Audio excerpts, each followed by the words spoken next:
Bismillahirrahmanirrahim. Assalamualaikum warahmatullahi wabarakatuh dan salam sejahtera. Okey, bersama lagi dengan Cikgu K, kita nak sambung daripada pembelajaran yang lepas. Masih lagi dalam pengurusan data dan minggu ini kita akan fokus kepada topik mode, median, mean dan julat. Okey, ini bukan perkara baru, kita dah pernah belajar masa tahun 5 tahun lepas.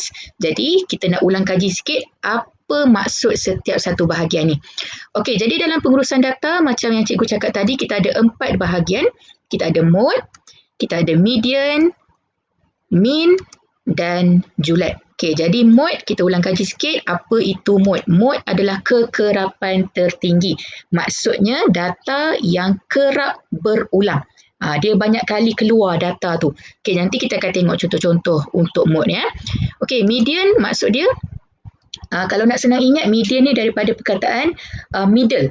Middle maksudnya di tengah-tengah. Okay, nilai data di bahagian tengah, tapi satu yang kamu kena ingat, data itu kita mesti susun dulu. Sama ada secara menaik atau menurun. Lepas dah susun, baru tengok dekat tengah-tengah dia. Apa data. Okay, itu median.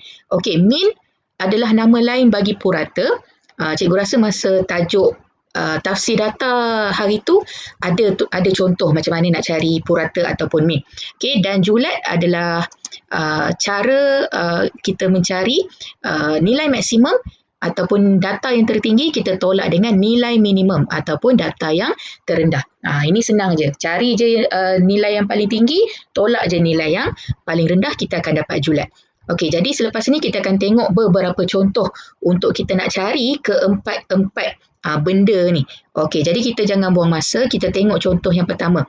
Okey, dia kata cari mode, median, julat dan mean bagi setiap yang berikut. Empat-empat ni kita nak cari. Soalan yang pertama dia kata jadual di bawah menunjukkan bilangan buku cerita yang dimiliki oleh 10 orang murid. Okey, kita ada bilangan buku cerita dan kekerapannya. Jadi, untuk soalan-soalan data ni, pengurusan data ni, cikgu selalu pesan pada anak-anak murid cikgu, kita cari yang paling senang dulu. Okay? Antara 4 tu, yang paling senang adalah mode dengan julat. Sebab itu kita macam boleh terus kira je. Okay, katalah mode. Mode maksud dia kekerapan tertinggi. Kebanyakan murid, dia akan ambil 8. Bila dia ambil 8, jawapan dia salah. Sebab dalam fikiran dia, mode tu mesti paling tinggi. Itu salah. Okay? Mode maksud dia kekerapan yang paling tinggi. Maksudnya, antara semua bilangan buku cerita ni, yang mana paling banyak keluar data dia? Contoh kalau 2 buku cerita cuma ada 3 orang. 4 buku cerita ada seorang je. 6 buku cerita ada 4 orang. 8 buku cerita cuma ada 2. Jadi, yang paling tinggi kekerapan dia adalah di sini. Kita tengok kekerapan tertinggi, bukan bilangan yang tertinggi. Itu dah salah faham. Okay, mode maksud dia kekerapan yang tertinggi. Jadi, untuk mode, jawapan dia adalah 6. Kita jangan ambil 4. Kita ambil dia punya data ni. Bilangan buku cerita ni. Jadi, jawapan dia adalah 6. Okay, apa-apa kita ambil daripada bilangan buku cerita. Okay, kemudian julat. Julat kita ambil yang tertinggi tolak yang terendah. Macam tadi cikgu kata, kita ambil data bilangan buku cerita. Jadi, paling tinggi adalah 8. Okay, minimum adalah 2. Jadi, julat sangat mudah. Kita cuma ambil 8 tolak 2. Jawapan dia 6 buku cerita. Okay, macam mana pula dengan median? Median maksudnya adalah data yang di bahagian tengah. Jadi, bila dia kata 10 orang murid, kita kena tengoklah. Contoh dekat sini, bilangan buku cerita 2, ada 3 orang murid. Jadi, 2 tu ada 3 kali data. Maknanya 3 orang lah. 3 orang ni dia baca 2 buku. 2 buku, 2 buku. Okey, kalau 4 ada seorang sahaja. Kalau 6 ada 4 orang, maksudnya ada 4 data, 4 kali. Okey, kalau 8 ada 2 orang saja. Bila kamu kira semua ni cukup untuk 10 orang seperti yang soalan cakap. Okey, dekat sinilah baru kita tengok dekat mana data dekat tengah-tengah dia. Kalau kamu tengok dekat sini, bila 10 orang murid, maksudnya data dia adalah genap. Bila genap, kita tak dapat nak cari terus data di bahagian tengah. Maksudnya, kita akan tengok 5 dari sebelah kiri, dan 5 dari sebelah kanan. Data di tengah tu adalah di antara kedua-dua 6 ni. Di antara dua ni. Jadi macam mana kita nak cari data dekat bahagian tengah? Jadi untuk data yang bilangannya genap, kita akan ambil kedua-dua data ni, kita jumlahkan dan kita akan bahagi 2 untuk nak cari yang dekat tengah-tengah ni. Okay, so kita selesaikanlah. Okay, kita selesaikan dan kita akan dapat 6 buku cerita. Okay, sama juga median tengah-tengah. Okay, ini untuk kalau data dia adalah bilangan yang genap. Okey, min macam mana pula? Min nak cari purata adalah jumlah bahagi bilangan. Sama macam purata lah, jumlah bahagi bilangan. Jadi jumlah ni nak ambil yang mana? Okey, kalau jumlah, kita akan tengok pada setiap kolom ni, kolom jadual ni. Maknanya bilangan buku cerita 2, yang bacanya 3 orang. So kita akan dapat 6. Okey, kemudian kita darab pula. 4 buku cerita dengan seorang, 4. 6 buku cerita dengan 4 orang, 24. 8 buku cerita dengan 2 orang, kita dapat 16. Jadi inilah kita akan ambil jumlah dia. Kita tak boleh terus ambil kekerapan. Maksudnya 3 tambah 1 tambah 4 tambah 2. Tak boleh sebab kita kena darabkan dengan bilangan buku cerita. Okey, jadi jumlah kita dah jumpa. So untuk min kita cari jumlah dan kita bahagi dengan bilangan. Bilangan nak ambil yang mana pula? Semua bergantung kepada soalan. Kalau soalan dah kata 10 orang murid, maksudnya bilangan dia adalah 10 juga. Ikut sahaja. Ataupun dari mana datang 10 orang murid ni? Kita tengok pada kekerapan. 3 tambah 1 tambah 4 tambah 2, kita akan dapat balik 10. So kita selesaikan. Dan minnya adalah 5. Maksud dia 5 buku cerita. Maksudnya lebih kurang lah. Lebih kurang dalam 10 orang murid ni, seorang baca lebih kurang 5 buku cerita. Itu maksudnya purata. Purata ni bukan nilai yang tepat, tapi dia nak cari lebih kurang berapa data dia. Selesai soalan 1, kita pergi ke soalan 2. Masih sama, kita akan cari 4 perkara ni. Cikgu Zahra membeli 15 batang pen dengan harga yang berlainan seperti yang ditunjukkan dalam piktograf di bawah. Piktograf kita dah belajar dalam tajuk tafsir data. Piktograf satu gambar pensel pen ni mewakili 3 batang. Jadi macam cikgu ajar masa tafsir data, bila kita dapat macam ni, kita terus cari bilangan sebenar ataupun data sebenar. Jadi contoh untuk dekat sini. Dekat sini maksudnya 3 batang pen. Bila ada 2 gambar, maksud dia ada 6 batang. Untuk RM3 ada 3 batang dan untuk RM4 ada 3 batang. Jadi sama macam tadi, kita akan cari yang paling mudah dulu. Maksudnya kita nak cari mod dan kita nak cari julat. Mod, kekerapan tertinggi. Maksudnya data ataupun harga yang mana keluar banyak kali. Jadi kalau kamu tengok gambar pun kita dah tahu dah. So, mod kita adalah RM2. Sebab dekat RM2 ni yang Cikgu Zahra tu dia banyak beli. Dia paling banyak beli untuk yang harga pen RM2. Jadi mod adalah RM2. Untuk julat. Julat kita nak ambil yang mana? Nak ambil bilangan ke nak ambil harga? Samalah macam mod. Kalau jawapannya adalah harga RM, untuk julat pun kita akan ambil data harga juga. Jadi yang paling tinggi adalah RM4 tolak dengan paling rendah RM1. So, kita akan dapat julatnya adalah RM3. Ini yang senang. Alright. Next, kita pergi ke median. Median, macam tadi kita kena keluarkan data dulu. Maksudnya, untuk RM1, dia ada 3 kali.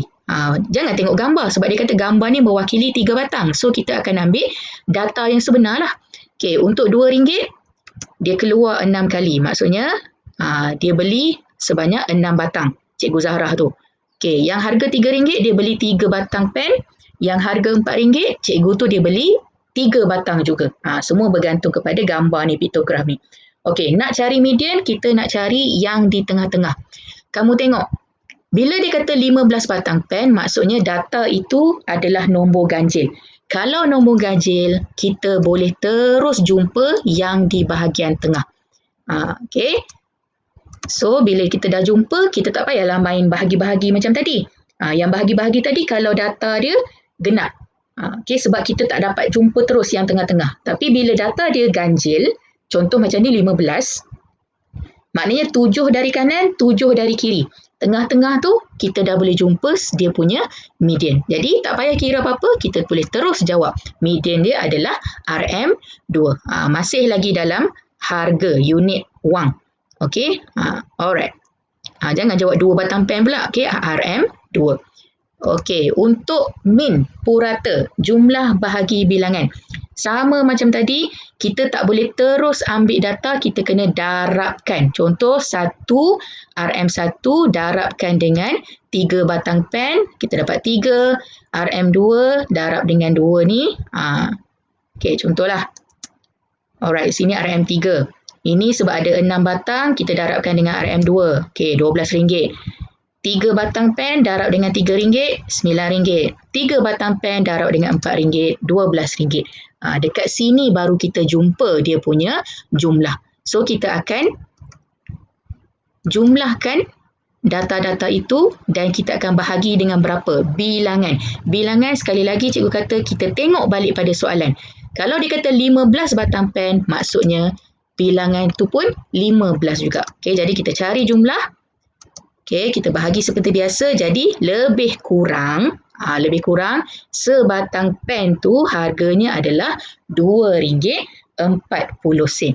Okey, ini bukan nilai yang tepat, tapi bila kita kata min ataupun purata, kita cari lebih kurang berapa harga dia. Okey, soalan ketiga, kali ini kita tengok carta palang. Okey, rajah di bawah ialah carta palang yang menunjukkan GSM 15 paket gula. Okey. So 1 kg, yang ni macam sama macam tafsir data lah. Kita cari dulu nilai sebenar. Okay, jadi kita dah jumpa dia punya mode. Kalau kamu tengok pada carta palang ni pun palang yang paling tinggi lah. Maknanya itulah data yang paling kerap keluar. Okay, kalau 1 kg dia cuma ada 4 sahaja paket. Kalau 2 kg tengok tinggi sampai ke 8 paket. 3 kg, 2 paket sahaja, 4 kg ada 1 paket sahaja. Okey, jadi kekerapan tertinggi adalah 2 kilogram. Okey, macam mana dengan julat? Sama macam mod, kalau dia dalam jisim, julat pun kita tengok bahagian jisim. Jadi, jisim tertinggi adalah 4, jisim terendah adalah 1, so julat adalah 3 kilogram. Okey, yang tinggi tolak dengan yang paling rendah. Okey, untuk median, okey, kita tengok dulu, okay, kita keluarkan data daripada carta palang. Macam tadi cikgu kata 1 kg ada 4 paket. Maksudnya kita keluarkanlah 1 kg itu sebanyak 4 kali. Kalau 2 ada 8, 3 ada 2 paket sahaja, 4 kg ada 1 paket sahaja. Jadi inilah data sebenar. Jadi betul lah sebabnya soalan pun kata 15 paket. Kalau kamu kira semua ni, 1, 2, 3, 4, 5, 6, 7, 8, 9, 10, 11, 12, 13, 14, 15. Okey, betul 15 paket. Okey, jadi dekat sini, bila datanya adalah ganjil, untuk median, kita boleh terus jumpa data di bahagian tengah. Jadi, tengahnya adalah 2 kilogram. Jadi, dia punya median pun 2 kilogram. Terus boleh jumpa. Yang ini pun tak payah nak ambil 2 data, kemudian kita bahagi pula 2. Tak payah. Sebab data dia adalah bilangan ganjil. Okey, untuk min dia banyak kena kira sikit lah. Sebabnya kita kena kira setiap satu ni. Okey, contoh 1 kg darab 4 paket, 4 kg. Okey, kemudian kita cari data yang kedua. 2 kg darab 8, 16 kg. 3 kg darab 2 paket, 6 kg. 4 kg darab 1 paket, 4 kg. Cari dulu semua ni, barulah kita boleh cari dia punya min. Okey. Jumlah bahagi bilangan. Bilangan berapa? Tengok balik soalan. Soalan kata 15 paket, maksudnya bilangan pun 15 juga. Okey, so yang ni kita kira seperti biasa. So, min kita akan dapat 2 kilogram. Okey, maksudnya lebih kurang. Jisim untuk 1 paket tu lebih kurang 2 kilogram. Daripada semua-semua ni lah. Okey, kita boleh dapat min. Okey, yang keempat kita tengok carta pai pula. Dia kata rajah di bawah ialah carta pai yang menunjukkan masa yang diambil oleh 20 orang murid untuk menjawab suatu kuis. Okey, jadi pertama sekali kita nak cari mod kekerapan tertinggi. Maksudnya daripada semua minit-minit ni, yang mana paling banyak kali keluar data dia. Yang mana paling banyak murid ambil untuk menjawab kuis tu. Jadi kita tengok sahaja pada peratus. Yang paling banyak adalah 30%, maksudnya kebanyakan murid tu dia ambil 20 minit untuk jawab kuis. Jadi kalau lebih murid yang paling banyak ambil 20 minit ni, maknanya modnya adalah 20 minit. Sebab apa? Sebab ramai murid ambil masa 20 minit untuk jawab kuis. Kita jangan ambil 50 minit sebab 50 minit adalah yang paling tertinggi. Itu tertinggi. Okay, mod ni lebih kepada kekerapan. Maknanya berapa banyak kali data tu keluar.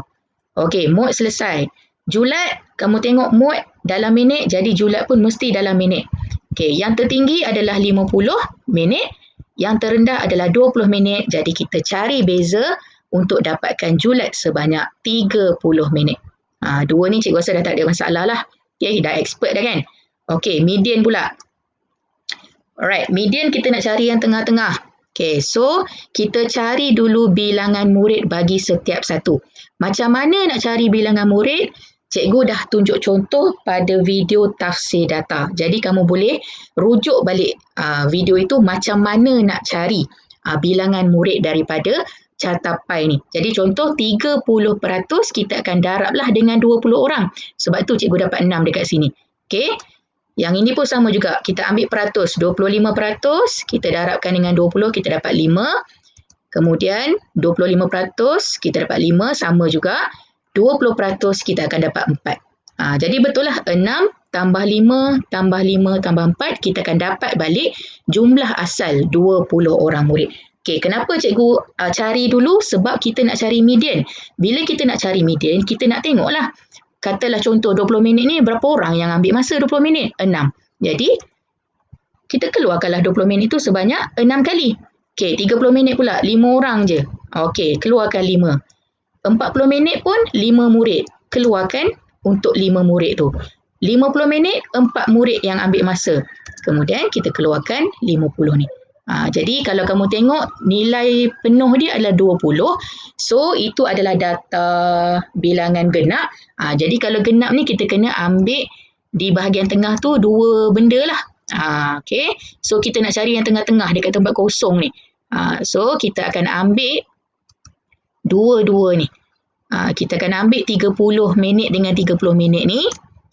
Kemudian kita akan tambahkan dan bahagi 2 untuk nak dapat di bahagian tengah-tengah median tu. Okay, so kita ada 60 minit bahagi 2. Sama juga kita akan dapat balik mediannya adalah 30 minit. Okay, untuk min pula. Min pula macam mana? Alright, untuk min kita nak cari jumlah. Maksudnya 6 murid ambil masa 20 minit. Jadi jumlahnya adalah 120 minit. Kita guna cara darab. 5 murid ambil masa 30 minit setiap seorang. Jadi 150 minit. 5 murid ambil masa 40 minit. Jadi kita darabkan dapat 200 minit. Dan 4 murid ambil masa 50 minit untuk jawab kuis. Jadi jumlahnya adalah 200 minit. Jadi dekat sinilah baru kita jumpa data sebenar untuk kita dapatkan jumlah. Bilangan. Sebab purata atau min ni jumlah bahagi bilangan. Bilangan, again, tengok balik pada soalan. Soalan kata 20 orang. Jadi, bilangan kamu pun 20 orang juga. Okey, so kita cari jumlah untuk setiap satu tu. Okay, kita dapat 670 minit bahagi 20. Okey, jadi kita dapat 33.5 minit. 33 minit setengah lah lebih kurang. Okey, 33 minit ni 30 saat. Okey, separuh daripada seminit. Okey, jadi maksud dia apa? Maksud dia untuk seorang murid lebih kurang dia ambil masa 33.5 minit untuk jawab kuis tersebut. Bukan, sekali lagi cikgu terangkan, bukan nilai sebenar tapi lebih kurang. Okey, min atau purata ni maksudnya lebih kurang.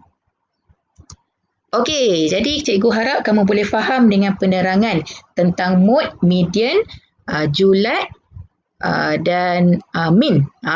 Okay, mode, median, min dan julat tadi dengan contoh-contoh yang cikgu berikan tadi. So, cikgu harap kamu boleh jadikan video ini sebagai rujukan untuk kamu jawab soalan-soalan berkaitan dengan 4 perkara tersebut. Jadi kita berhenti dekat sini, kita jumpa lagi dalam pembelajaran seterusnya. Terima kasih. Assalamualaikum. Jumpa lagi.